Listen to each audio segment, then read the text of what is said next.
मुझे फौरी एक कहानी लिखना थी। हमारे एडिटर साहब का हुक्म था कि जल्द से जल्द एक अच्छी सी कहानी लिख कर भेज दूं। लेकिन अच्छी कहानी तो क्या, मुझसे एक जुमला तक नहीं सोचा जा रहा था। पिछले 3-4 दिनों से तबीयत भी ठीक नहीं थी और लिखने लिखाने का मूड भी नहीं बन रहा था। मैंने एडिटर साहब से माजरत चाही, लेकिन उन्होंने एक नहीं सुनी और मुझे वादा करना पड़ा। उस दिन मैं सुबह ही से कागज़ कलम लेकर बैठ गया, लेकिन सुबह से दोपहर हो गई और मैं एक सतर भी नहीं लिख पाया। लिखता भी क्या, कोई बात समझ में ही नहीं आ रही थी।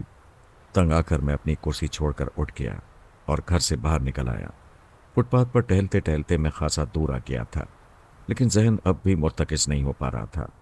ट्रैफिक के शोर ने दिमाग को और भी बोझल बना दिया था। अभी मैं वापस मुड़ने के बारे में सोच ही रहा था कि अचानक मेरी नज़र सड़क के दूसरे जानिब एक गली पर पड़ी। मुझे ख्याल आया, इस चौड़ी सी गली में ज़रा आगे जाकर एक छोटा सा खूबसूरत पार्क है जो बेहंगम ट्रैफिक के शोर से बिल्कुल महफूज है। इस ख्याल के आते ही मेरे कदम उस तरफ उठ गए। सड़क पार करने के बाद मैं खरामा खरामा चलता हुआ पार्क में आ गया। उस वक्त पार्क में बहुत ज़्यादा रश नहीं था। कुछ बच्चे इधर उधर भाग दौड़ कर रहे थे। गर्मियों के दिन थे, इसलिए आसपास की चंद औरतें और लड़कियां भी पार्क की सब्ज घास पर टोलियों की शक्ल में बैठी बातों में मसरूफ थीं। उन सब से हटकर मैं कोने में खाली पड़ी हुई बेंच पर आकर बैठ गया। लकड़ी की इस कुशादा बेंच पर 4 आदमी आराम से बैठ सकते थे। पार्क की खुली फजा में चलने वाली हवा गर्मी में बहुत भली लग रही थी। अभी मुझे वहां बैठे हुए चंद मिनट ही हुए थे कि एक दिलकश खदोखाल वाली सांवली सलोनी लड़की, जिसकी उम्र 19-20 बरस रही होगी, आकर उसी बेंच के दूसरे सिरे पर बैठ गई। पार्क जैसी इस तफरीगाह में किसी लड़की का यूं किसी बेंच पर आकर बैठ जाना कोई मामूली वाकया नहीं था। दिल फेंक किस्म के नौजवानों को ऐसे मौक़ों की तलाश रहती है और वो इस मौके का फ़ायदा उठाकर लड़की से बात करने का बहाना ढूंढने लगते हैं। मैं ऐसा कोई इरादा नहीं रखता था। अलबत्ता ये ज़रूर कहूँगा कि उस लड़की की आंखें और उसके चेहरे के नक्श व निगार इंतहाई दिलकश थे। बाल बहुत लंबे घने और सुनहरे, कद भी 5 फुट से ऊपर था। उसने हल्के नीले रंग की साड़ी बांधी हुई थी जो उसके पुरकशिश जिस्म पर खूब सज रही थी। उसकी जिल्द की रंगत सुर्ख व सफ़ेद तो नहीं थी, लेकिन इसके बावजूद वो एक बेहद हसीन लड़की थी। ऐसी लड़की जिसकी तमन्ना हर कोई कर सकता था। ऐसा दिलकश चेहरा जो आंखों के रास्ते दिल में उतर जाए, जिंदगी में कभी कभी ही नजर आता है। उसके पैरों में रबर के सफ़ेद चप्पल थे और हाथ में पर्स था। मैंने एक नज़र में ही ये सारी चीज़ें देख ली थीं। जेवर के नाम पर उसकी गर्दन और चेहरे पर कुछ भी नहीं था, सिर्फ कलाइयों में हल्के नीले रंग की कांच की चूड़ियाँ थीं। मैंने ये सारी चीज़ें इसलिए जल्दी जल्दी देख डाली कि मैं नहीं चाहता था कि लड़की मेरे बारे में कोई गलत राय कायम कर बैठे। मैं समझता हूँ कि उस लड़की ने भी मेरी तरह जल्दी जल्दी मेरे चेहरे मोहरे और लिबास वगैरह का जायज़ा ले लिया होगा। उसके बाद हम एक दूसरे से लाताल्लुक़ होकर बैठ गए। वैसे भी मैं उसके लिए और वो मेरे लिए अजनबी थी, इसलिए एक दूसरे की तरफ देखते रहने का सवाल ही पैदा नहीं होता था। लकड़ी की वो बेंच काफ़ी लंबी थी और हम दोनों के बीच की जगह खाली पड़ी थी, जिसमें अभी मजीद 2 लोगों के बैठने की गुंजाइश थी। इस तरह चुपचाप बैठे बैठे कुछ वक्त गुजर गया। फिर मुझे उकताहट सी होने लगी। मैं उठकर वहां से जाने के बारे में सोच ही रहा था कि एक 22-24 साल नौजवान हमारे नज़दीक आ गया। वो बारी बारी हम दोनों की तरफ देखने के बाद धीरे से कहने लगा, देखिए, मेहरबानी करके आप दोनों साथ साथ बैठ जाएं ताकि मैं भी एक तरफ बैठ जाऊं। लड़की ने उसकी बात का कोई जवाब नहीं दिया। मैंने नौजवान से कहा, आप चाहें तो यहाँ बैठ जाएं। मैंने खाली जगह की जानिब इशारा करते हुए कहा, यह जगह खाली पड़ी है।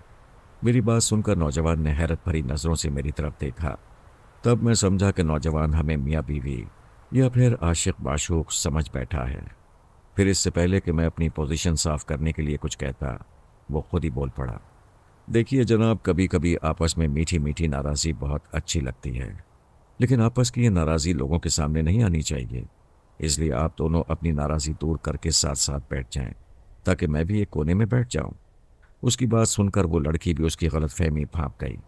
फौरन ही बोली, आपको गलतफहमी हो रही है मिस्टर, अगर आपको बैठना है तो बैठ जाएं, हम दोनों साथ नहीं हैं। ओह, आई एम सॉरी, नौजवान बोला और फिर दरमियान वाली जगह पर बैठकर हाथ में दुबका हुआ एक अंग्रेजी मैगजीन खोलकर आराम से पढ़ने लगा। चंद मिनट बाद मैंने फिर वहां से चलने का इरादा किया और अपनी जगह से उठते हुए एक सरसरी नज़र उस नौजवान और फिर उस लड़की पर डाली।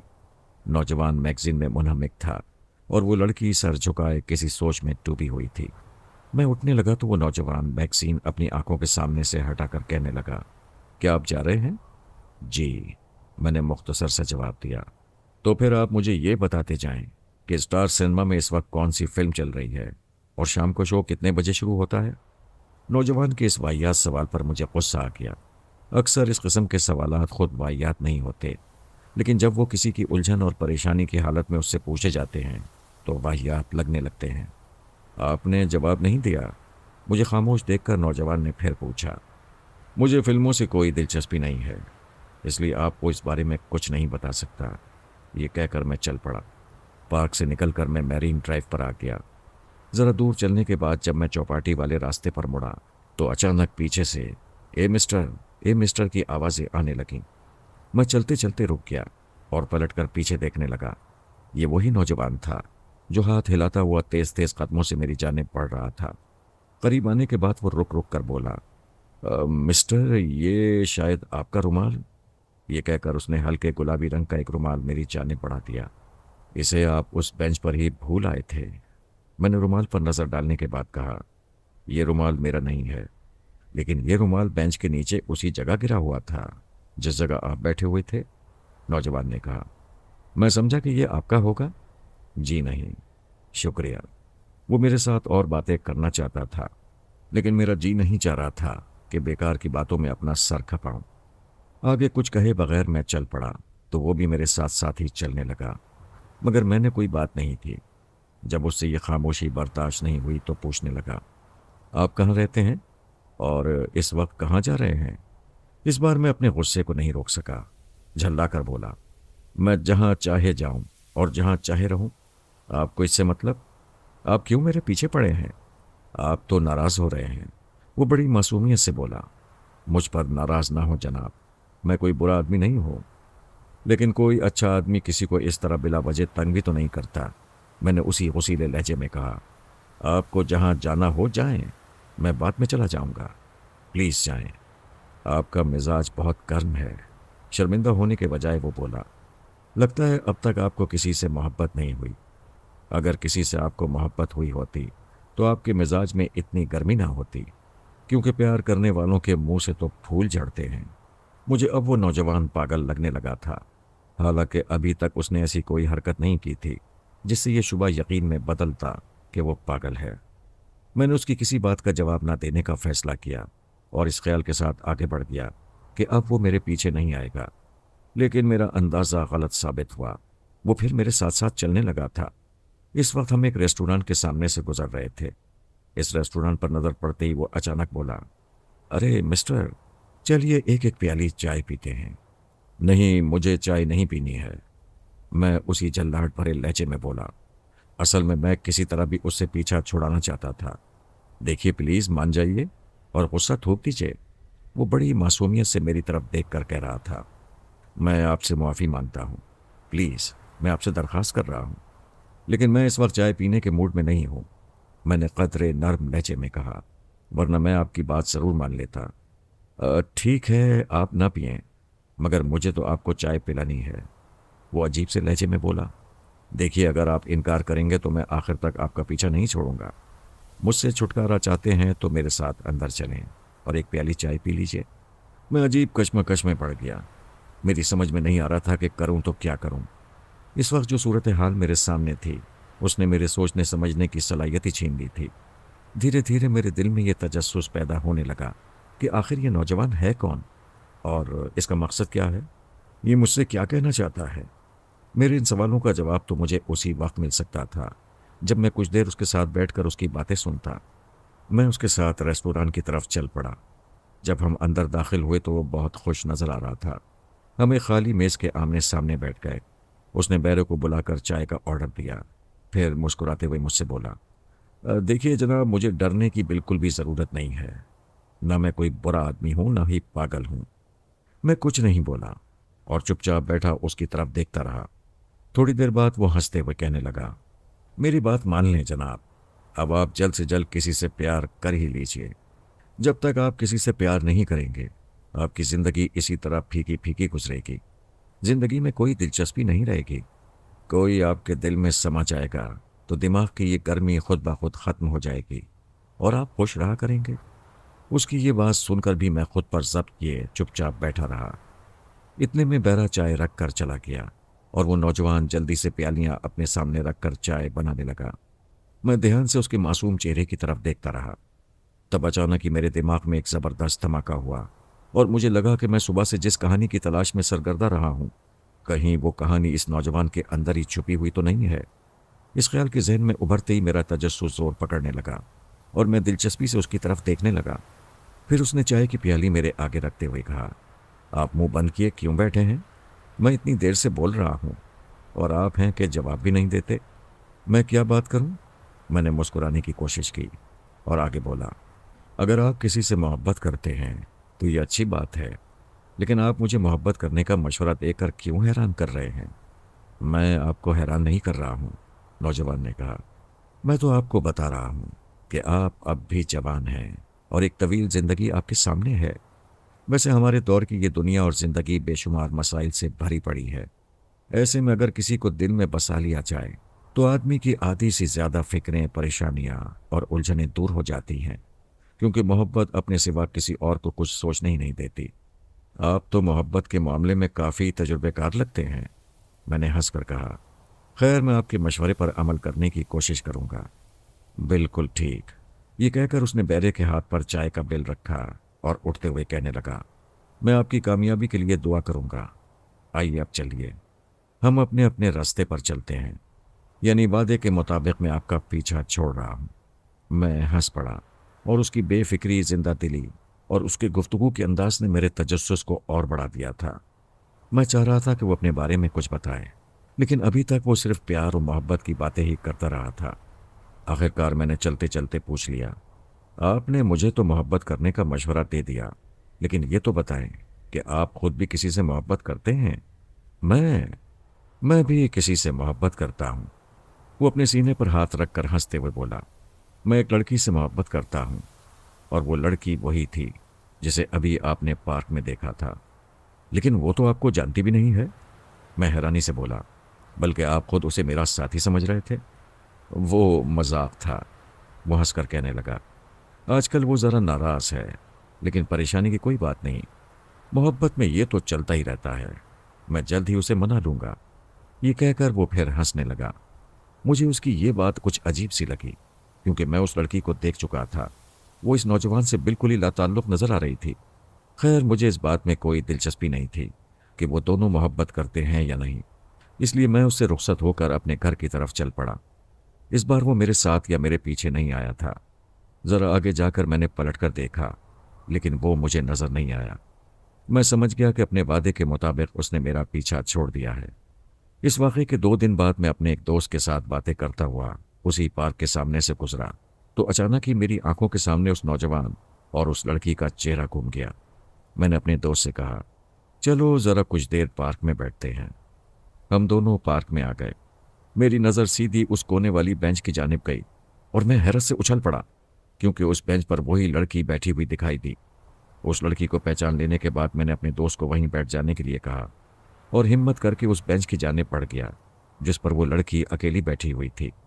लड़की ने मुझे अपने करीब आते हुए देख लिया था, लेकिन फिर भी वो अनजान बनी बैठी रही। उसके नज़दीक पहुंचकर मैंने बहुत धीमे लहजे में कहा, क्यों बहन, आज तो मुझे लग रहा है कि आपकी नाराज़ी दूर हो गई है ना? मेरा सवाल सुनकर पहले तो वो लड़की घबराई, लेकिन फिर मेरा चेहरा उसे याद आ गया और वो मुस्कुरा कर कहने लगी, आपने चूंकि मुझे बहन कहा है, इसलिए आपसे बात करने में कोई हर्ज नहीं लगता। जी कोई हर्ज नहीं है, मैं बोला। मैंने सच्चे दिल से आपको बहन कहा है। तो वो भाई जो उस दिन आपकी मौजूदगी में यहाँ आया था, मैं लड़की की बात सुनकर चौंक पड़ा था, क्योंकि ये लड़की उस नौजवान को भाई कह रही है और वो नौजवान मुझे बता चुका है कि वो इस लड़की से मोहब्बत करता है। बात कुछ अजीब सी हो गई थी और ये मुअम्मा मेरी समझ से बाहर हो गया था। लड़की शायद मेरी खामोशी से मेरी अंदर की कैफियत समझ गई थी। कहने लगी, आप अगर रोज़ाना इस पार्क में आते होते तो आपको हकीकत समझने में देर न लगती।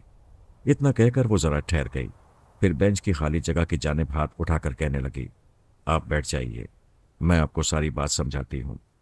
मैं एक और नई कहानी सुनने वाला था। इसलिए जल्दी से बेंच पर बैठ गया। बात शुरू करने से पहले उसने कहा, बात ज़रा लंबी हो जाएगी, कहीं आपको देर ना हो जाए। जी नहीं, मुझे कोई ख़ास काम नहीं है, मैंने कहा। लेकिन एक मिनट, मैं ज़रा अपने दोस्त को रुख्सत कर दूं। ये कहकर मैं अपनी जगह से खड़ा हो गया और वहीं से अपने दोस्त को इशारा करके चले जाने के लिए कहा। फिर बैठकर कहने लगा, जी अब कहिए। जिंदगी में कभी कभी ऐसे वाक़यात या हादिसात पेश आते हैं कि जिन पर अफसोस करने के अलावा आदमी कुछ भी नहीं कर सकता। लड़की ने गंभीर से लहजे में कहना शुरू किया, उस दिन जिस नौजवान से आप यहाँ मिले थे वो मुझे यहाँ तकरीबन रोज़ ही मिलता है, बल्कि आसपास के घरों से आने वाले बच्चे, औरतें और मर्द सभी उससे वाकिफ़ हैं, क्योंकि वो रोज़ाना ही इसी वक्त यहाँ आता है। आज भी आया ही होगा, पार्क के अंदर ही कहीं होगा। उसके पास एक हल्के गुलाबी रंग का रुमाल भी होता है। लड़की ने गुलाबी रंग के रुमाल की बात की तो मुझे याद आ गया और मैं बोल पड़ा, हाँ हाँ, वो रुमाल उसने मुझे भी दिखाया था। ये कहकर मैंने लड़की को वो सारी बात बता दी जो मेरे और उस नौजवान के दरमियान रास्ते में और फिर रेस्टोरेंट में हुई थी। ओह, उस लड़की के होंठ सिकुड़ गए। फिर वो एक गहरा सांस लेते हुए बोली, उस गुलाबी रंग के रुमाल के पीछे भी एक कहानी है। वैसे ये हकीकत है कि वो रुमाल उस नौजवान का नहीं है।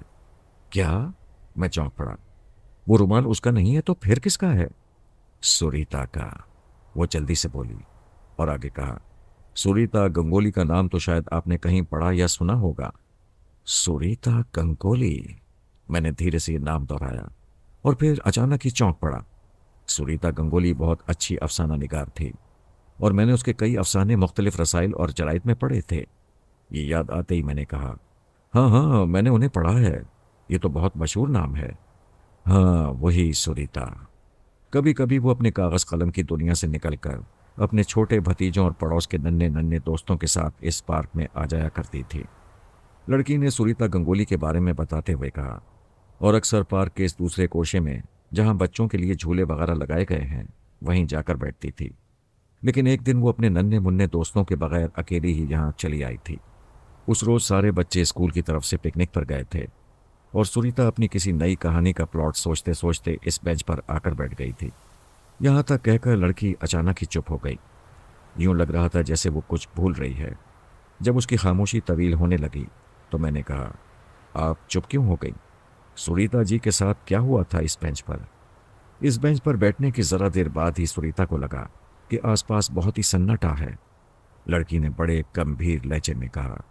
चूंकि उस रोज़ सुरीता अकेली थी इसलिए उसे डर भी लगने लगा। उसने घर चले जाने का फैसला किया, लेकिन अभी वो बेंच पर से उठने भी नहीं पाई थी कि एक नौजवान अचानक ही पीछे से आया और बेंच पर उसके बराबर बैठ गया और फिर उसके चेहरे को ध्यान से देखते हुए धीमे और जज्बाती लहजे में बोला, मैं जानता हूँ आप वो नहीं हैं, लेकिन फिर भी आप वही हैं। मुझे उम्मीद तो नहीं थी कि मैं ज़िंदगी में दोबारा ये चेहरा देख सकूँगा। ये आप क्या बकवास कर रहे हैं? आपको शर्म नहीं आती किसी अजनबी लड़की से ऐसी बातें करते हुए? सुरीता ने गुस्से से कहा और जाने के लिए उठ गई। ज़रा एक मिनट, मैंने हाथ उठाकर उस लड़की को आगे कहने से रोककर पूछा, क्या ये वही नौजवान था जो उस दिन मेरी मौजूदगी में इस बेंच पर आकर बैठ गया था? जी हाँ, लड़की ने कहा, यह वही नौजवान था। फिर क्या हुआ सुरीता के साथ? मैंने पूछा। सुरीता के उठते ही वो नौजवान भी तेजी से उठा और सुरीता के सामने खड़े होकर हाथ जोड़ते हुए बोला, देखिए, अगर मेरी कोई बात आपको बुरी लगी है तो मैं माफ़ी चाहता हूँ। मैं तो बस थोड़ी देर आपको देखना चाहता हूँ। प्लीज़ अभी ना जाएं, मुझसे डरें मत, मैं बुरा आदमी नहीं हूँ। प्लीज़ थोड़ी देर बैठ जाइए। लेकिन सुरीता गुस्से में भरी हुई थी। उसने उसकी बात का कोई जवाब नहीं दिया। फिर इससे पहले कि वो वहाँ से जाने के लिए कदम बढ़ाती, नौजवान झपट कर सामने आ गया और उसका रास्ता रोक कर कहने लगा, मैं आपको जाने नहीं दूंगा। इतना कहकर वो ज़रा आगे बढ़ा तो सुरीता के मुंह से एक डरी डरी सी चीख निकल गई। उसकी चीख सुनकर आसपास के लोग वहां आ गए। सुरीता लोगों की उस भीड़ को देखकर घबरा गई। क्या बात है, क्या बात है? लोगों ने पूछना शुरू किया, लेकिन सुरीता के जवाब देने से पहले ही साफ सुथरे लिबास में मलबूस एक रोबदार और उधेड़ उम्र शख्स लोगों की भीड़ को चीरता हुआ वहां पहुंच गया। वो सुरीता के लिए बिल्कुल ही अजनबी था, लेकिन सुरीता के चेहरे पर नजर पड़ते ही उसकी आंखें हैरत से फटी की फटी रह गईं। वो जरा देर तक कुछ कहे बगैर सुरीता को देखता रहा, फिर उस नौजवान पर एक नज़र डाली और सुरीता को मुखातिब करके कहने लगा, बेटी, अगर इस लड़के ने तुमसे कुछ कहा है या कोई गलत हरकत की है तो इसे मुआफ कर देना। वो शख्स आगे भी कुछ कहना चाहता था, लेकिन उसका गला रुंध गया और आंखों से आंसू निकल पड़े थे। जरा देर बाद उधेड़ उमर शख्स ने खुद को संभाल लिया और अपने आंसू पोंछकर आसपास खड़े हुए लोगों से वहां से चले जाने के लिए कहा। न जाने उस शख्स की आवाज में कैसा दर्द था कि लोग एक एक करके वहां से चले गए। सुरीता हैरान हैरान नजरों से उस उधेड़ उमर शख्स की जानिब देख रही थी। बेटी, तुम्हें डरने या परेशान होने की जरूरत नहीं। उधेड़ उमर शख्स सुरीता के नजदीक आ गया था। फिर उसके सर पर हाथ रखकर धीरे से बोला, मैं तुम्हारे बाप के बराबर हूं बेटी, मेरे साथ आओ, मैं तुम्हें तुम्हारे घर तक छोड़ आऊं। सुरीता ने उस शख्स को बताया कि उसका घर ज्यादा दूर नहीं है, लेकिन वो शख्स उसके साथ उसके घर तक जाने के लिए बजिद था, इसलिए मजबूरन सुरीता को उसके साथ जाना पड़ा। जाने से पहले उधेड़ उमर शख्स ने उस नौजवान को इशारे से वहीं ठहरने के लिए कहा। फिर सुरीता के साथ पार्क से बाहर आ गया। कहने लगा, बेटी, वो सामने मेरी कार खड़ी है, अगर तुम चाहो तो हम कार में भी जा सकते हैं। नहीं अंकल, सुरीता ने कहा, बस वो सामने ही तो मेरा घर है, पैदल ही चलते हैं। फिर चलते चलते उधेड़ उमर शख्स ने सुरीता को बताया, इस लड़के का नाम अनिल है बेटी, और ये मेरा अकलौता बेटा है।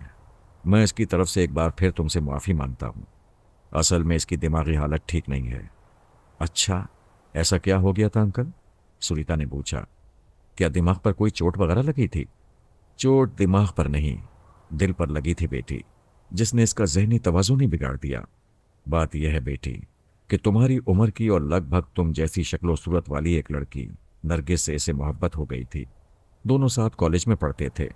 मुझसे इनकी मोहब्बत छुपी हुई नहीं थी। मैंने दो एक बार उस लड़की को इसके साथ देखा था और वो मुझे भी पसंद थी। अनिल चूंकि मेरा अकलौता बेटा है, इसलिए मैं उसकी मोहब्बत और खुशी के आगे दीवार बनना नहीं चाहता था, लेकिन मैं ये ज़रूर चाहता था कि वो पहले दिल लगाकर अपनी तालीम मुकम्मल कर ले। यहाँ तक कहकर उनकी आवाज़ भर आ गई और वो खांस कर गला साफ करते हुए कहने लगे, फाइनल इम्तहान के दिनों में मैंने उसको ये बात बता दी कि अगर वो लड़की भी तुमसे इतनी ही मोहब्बत करती है तो फिर पूरी तवज्जो से इम्तहान दो, फिर मैं उसी लड़की से तुम्हारी शादी करा दूंगा। मेरी इस बात पर वो बहुत खुश हुआ और उसने वादा किया कि वो दिल लगाकर इम्तहान देगा। लेकिन कुदरत को मेरी और मेरे बेटे की खुशी मंजूर नहीं थी। एक दिन कॉलेज में आते हुए लड़की ट्रैफिक के हादसे में हलाक हो गई। उसकी मौत की खबर सुनकर अनिल पछाड़े खाने लगा और फिर उसे चुप सी लग गई। वो हर वक्त खला में घूरता रहता। कई दिन तक तो वो खाए पिए बगैर बेसुध पड़ा रहा था, किसी से कुछ कहता सुनता भी नहीं था। बैठे बैठे वो यकायक घर से निकल भागता और सीधा उस पार्क में जाकर उसी बेंच पर बैठ जाता जिस पर वो और उसकी महबूबा नरगिस बैठकर बातें किया करते थे। जरा देर रुककर उधेड़ उमर शख्स ने एक बार फिर अपने आंसू पोंछे और कहा, उस बेंच पर आज तुम उसे बैठी नजर आ गई। पहली नजर में तो वो तुम्हें देखकर हैरान रह गया था। नरगिस में और तुम में बहुत ज्यादा फर्क नहीं है। शायद इसीलिए नरगिस के धोखे में अनिल ने तुम्हें तंग किया होगा। आज वो अचानक ही घर से निकल गया था। उसकी माँ घर में अकेली थी और किसी काम में मसरूफ थी, इसलिए उसे पता ही नहीं चला। जब मैं घर वापस आया तो मुझे बताया गया कि अनिल बहुत देर से घर में मौजूद नहीं है। मैं समझ गया कि वो पार्क में ही होगा। फिर जब मैं उसे ढूंढता हुआ पार्क में दाखिल हुआ तो उस बेंच के पास लोगों की भीड़ देखी। मुझे लगा कि मेरे अनिल ने ही कोई ऐसी वैसी हरकत की होगी, लेकिन ऐसी कोई बात नहीं हुई और अब मुझे यकीन है कि तुमने भी उसे मुआफ़ कर दिया होगा। फिर क्या हुआ? वो लड़की ये सारी बात बताकर चुप हुई तो मैंने उससे पूछा, क्या सुरीता इस वाक़े के बाद कभी अनिल से मिली?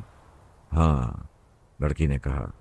उस रोज़ अनिल के डैडी सुरीता को उसके घर के बाहर छोड़ गए थे, लेकिन दूसरे ही रोज़ वो अनिल की मम्मी को साथ लेकर सुरीता के घर पहुंच गए। उस वक्त वो दोनों काफ़ी परेशान और गमज़दा लग रहे थे। अनिल के डैडी ने सुरीता के वालिदैन की मौजूदगी में ये कहा कि अनिल का खुश रहना बहुत ज़रूरी है। अगर उसे ज़रा भी दुख पहुंचा तो उसको संभालना बहुत मुश्किल हो जाएगा और उसके मुकम्मल पागल हो जाने का ख़तरा भी पैदा हो जाएगा। डॉक्टरों का ये भी कहना है कि कोई भी काम उसकी मर्ज़ी के ख़िलाफ़ न किया जाए और उसकी खुशी का पूरा पूरा ख्याल रखा जाए। कुछ अरसे तक वो इसी नॉर्मल हालत में रह गया और उसे कोई नया सदमा ना पहुंचा तो उसका इलाज आसान हो सकता है और इसके लिए तुम ही हमारी मदद कर सकती हो बेटी। अनिल की मम्मी ने सुरीता के आगे हाथ जोड़कर कहा, एक ज़रा सी कुर्बानी देकर तुम हमारे बेटे को खुश रख सकती हो।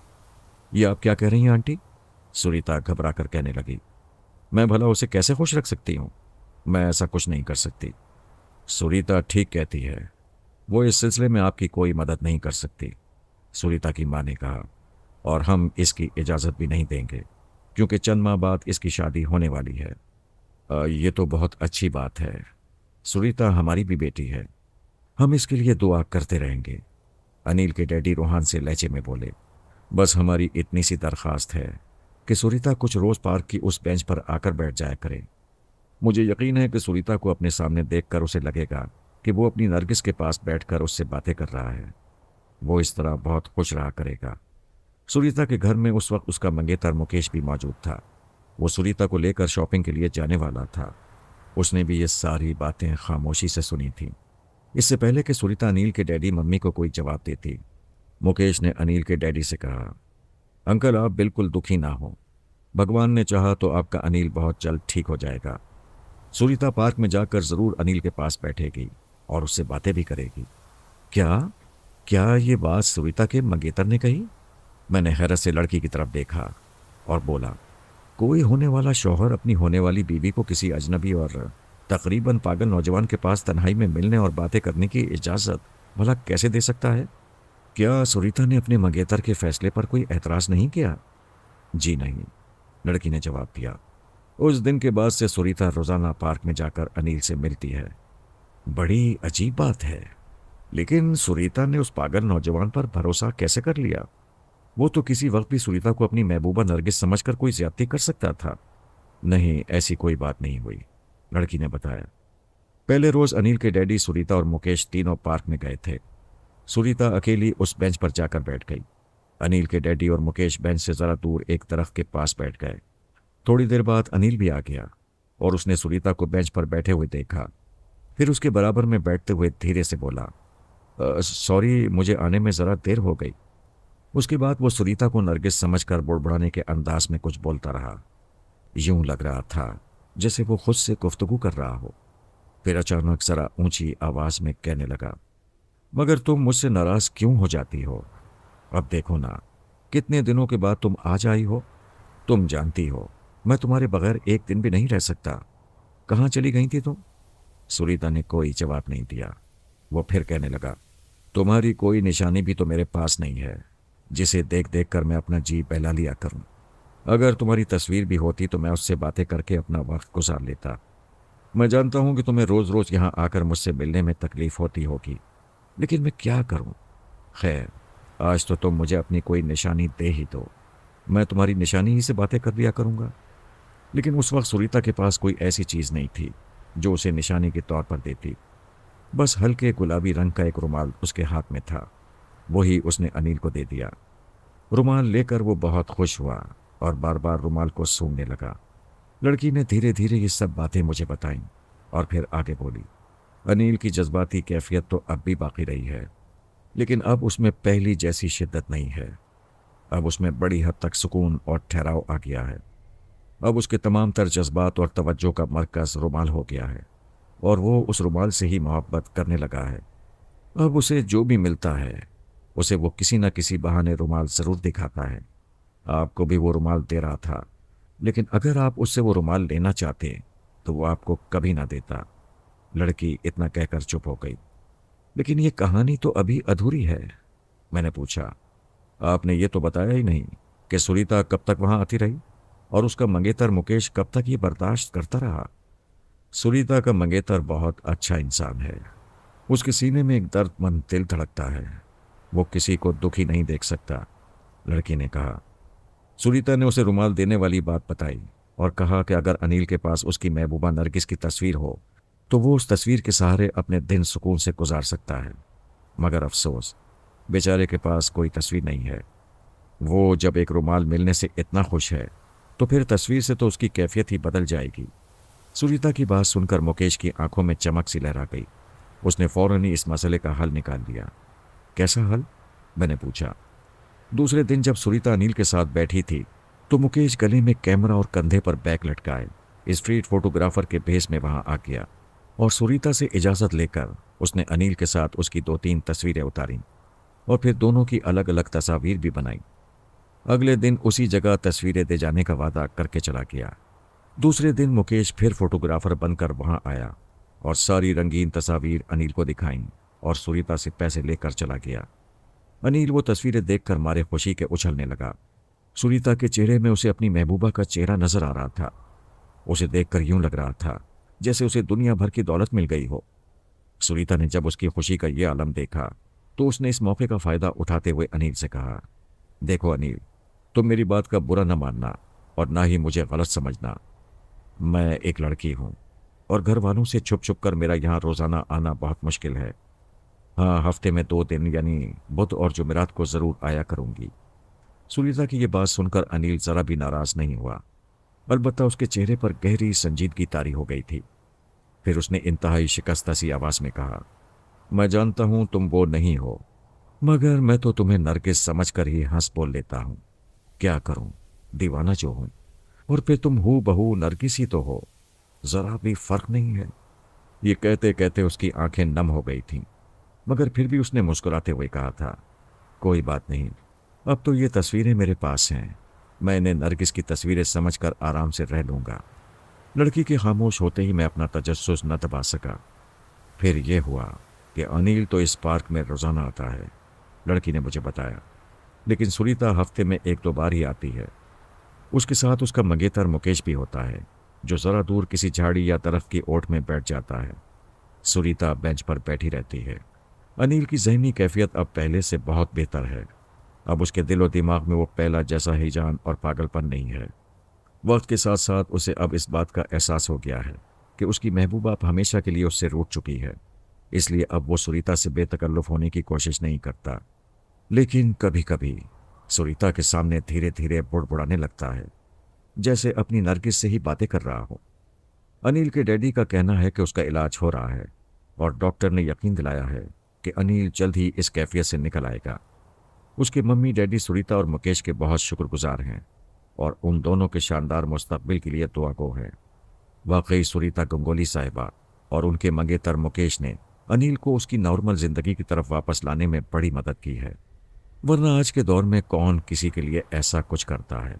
मैंने कहा और फिर अचानक पूछ बैठा, क्या मेरी सुनीता गंगोली से मुलाकात हो सकती है? मैं उनसे मिलना चाहता हूँ। और एक बात और है, मेरी समझ में नहीं आया कि आपको ये सब बातें कैसे मालूम हुई। क्या आपका सुनीता जी से कोई करीबी ताल्लुक है? मेरी बात सुनकर वो लड़की मुस्कुराई, जरा देर तक मुझे देखती रही, फिर कहने लगी, आपके पहले सवाल का जवाब यह है कि आप सुनीता गंगोली से मिल चुके हैं। क्या? मैं हैरत से बोला, मैं सुनीता गंगोली से मिल चुका हूं? जी हाँ, 1 बार नहीं 2 बार, वो लड़की हंसकर कहने लगी।